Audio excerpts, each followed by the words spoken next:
Well, now I want to turn to get the show off the ground to Phil at home for a quick tip on PowerPoint use. So, Phil, I'll turn it over to you, sir. I need to unmute there. Thanks, Jim. So I'm going to continue tonight with the next to the last segment on this. We've done a number of these. I missed last week.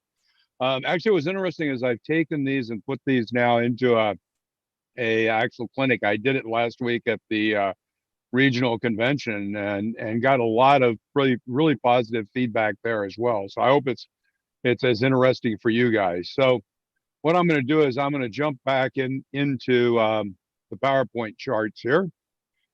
Easy way to do it. So in this one, what we're going to do is talk about large print. So we kind of walked through over the past few weeks some of the basics of how to use PowerPoint as a drawing tool, how to get how to create icons and objects, how to find things on the internet. We talked about how to print things out in small packages, 4x6 prints, how to do decals. This week, what we're going to talk about is large prints. So large prints are actually a very interesting way to do this. So I actually got started doing this at a convention. I think it was probably in 2018, maybe 2019. Someone did a clinic about using these roll printers that they had at Costco, that they do a 20 by 60 inch print for you for $19.99 for 20 bucks. And I thought that was a great idea. I kind of put it away in my mind. Then it came time. I'm part of an O-scale club in Pleasanton. There's a walk that the public looks at the layout about from where this picture is taken, and where the city is, there was nothing there for many years. Someone had made if you see on kind of the upper back right there, there's some the gray building and the red building. Those are actually plexiglass covered with a cutout. I don't know what it is, covering. But what I decided was I tried to use that concept to create a city. So a 60 by 20 inch print, if you think about what we've been doing in PowerPoint, is a 50 inch slide that's 18.667 inches tall. That's just the ratio. And then what I do is I went online, I used the techniques, I just started looking for buildings. Quite frankly, some I found were ones that other people were doing as other prints. There were just a whole bunch in different places. And what I do is I just brought them down and made a whole bunch of slides up, and then went and got them printed out at Costco. So this is just a little bit closer view of kind of how that looks to give you an idea. This is the way it was done. It was quite simply, you just cut them out. It's just for things we've done before, it's exactly the same concept. Cut them out with a sharp razor knife or a scalpel. Then what I do is I cut out masonite to match that, and then mounted those to masonite with just the standard photo spray, stick it on there. Those were then mounted to sticks. That was actually done with the amazing thing called hot glue. And literally now you can put those in place. And this is a $200 city that took literally about 4 or 5 hours to build, maybe 6. So, in a place where literally for the 30 something years prior, the layout existed, there'd never been a city, and we were able to create one.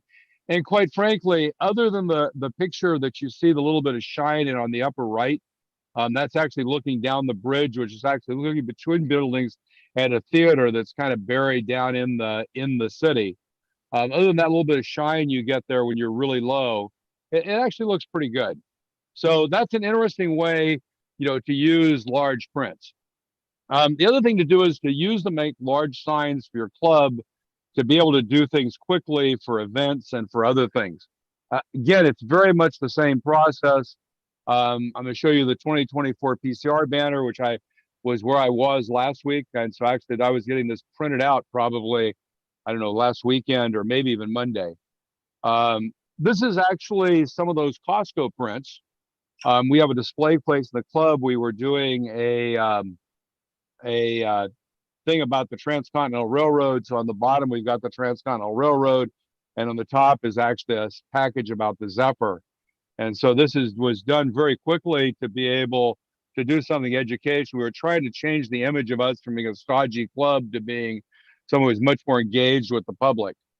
I said about the sign, the banner that we did. This is actually what that slide looked like. This is the convention that I'm co-chairing next year.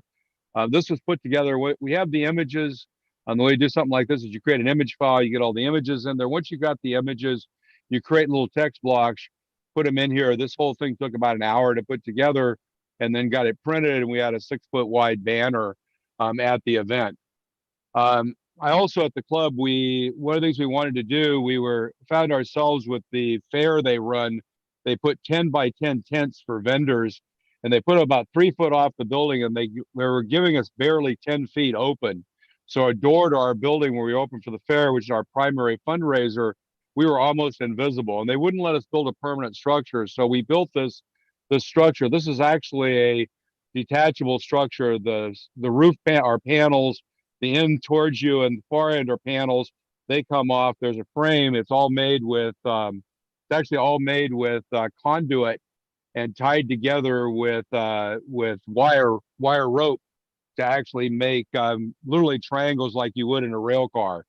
And then the posts come off the bottom. So the whole thing goes inside the club and stores away, and we bring it out when we do events. But the signs that are on here came from Vistaprint.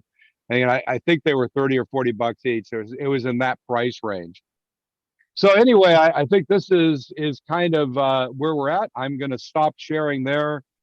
Next week, I'm going to talk a little bit about using PowerPoint as essentially an archiving mechanism to keep information when you do a development project. It's a great way to store stuff and build up your image file, your thought files, et cetera. And I'll show you how I do that when I do a project. So anyway, any questions, comments, input, output? By the way, if anybody knows a great place that has 20-inch wide roll printers, let me know in the chat or send me an email. Costco seems to have shut down all their print shops, and they've handed that off to one of these online print services. And so we've lost access to that ready print service in a Costco. It'd be great to figure out where they have those kind of machines and without paying an arm and a leg to get something printed. So I will leave it with that and throw it back to you, Jim. Well, Phil, thank you so much. Looking forward to what you're talking about next week. Thanks again. Thanks.